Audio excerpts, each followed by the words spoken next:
ഒരു മനുഷ്യന്റെ ഏറ്റവും വലിയ ആനന്ദം അള്ളാഹുവിന്റെ മുമ്പിൽ സുജൂദിൽ കിടക്കുമ്പോഴാണ്. പച്ച മണ്ണിൽ ഖിബിലയിലേക്ക് തിരിഞ്ഞു നിന്ന് അള്ളാഹുവേ, ഞാൻ മണ്ണിനോളം താഴെയാണ് കേട്ടോ റബ്ബേ, നീ വിണ്ണുകൾക്ക് മീതെ ഉന്നതിയിലാണ് റബ്ബേ, സുബ്ഹാന റബ്ബി അൽ അഅ്ലാ, നീ ഏറ്റവും മേലെയാണ്. എപ്പോഴാ പറയില്ലെന്നറിയോ? നമ്മൾ ഏറ്റവും താഴെ നമ്മുടെ തല വെക്കുന്നപ്പോഴാ നീ ഏറ്റവും മേലെയാണ് റബ്ബേ എന്ന് പറയാം. അങ്ങനെ അറിഞ്ഞ് സുജൂദ് ചെയ്യുന്ന ഒരു മനുഷ്യന് അഹങ്കാരം എന്ന് പറഞ്ഞ സാധനം കൽബിന്റെ അടുത്തുകൂടെ പോകില്ല.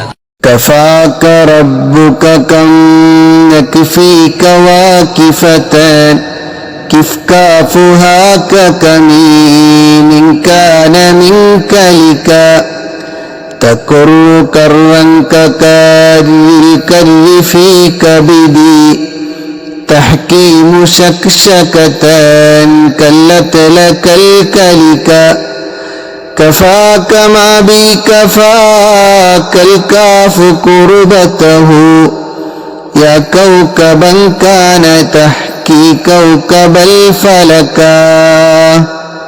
മഴ പെയ്താലെണ്ണമറ്റ തുള്ളികൾ, ഒരു മഴ പെയ്താലെണ്ണമറ്റ തുള്ളികൾ, അതിലെല്ലാം നിറഞ്ഞത് തോഹാ മുഹമ്മദ്,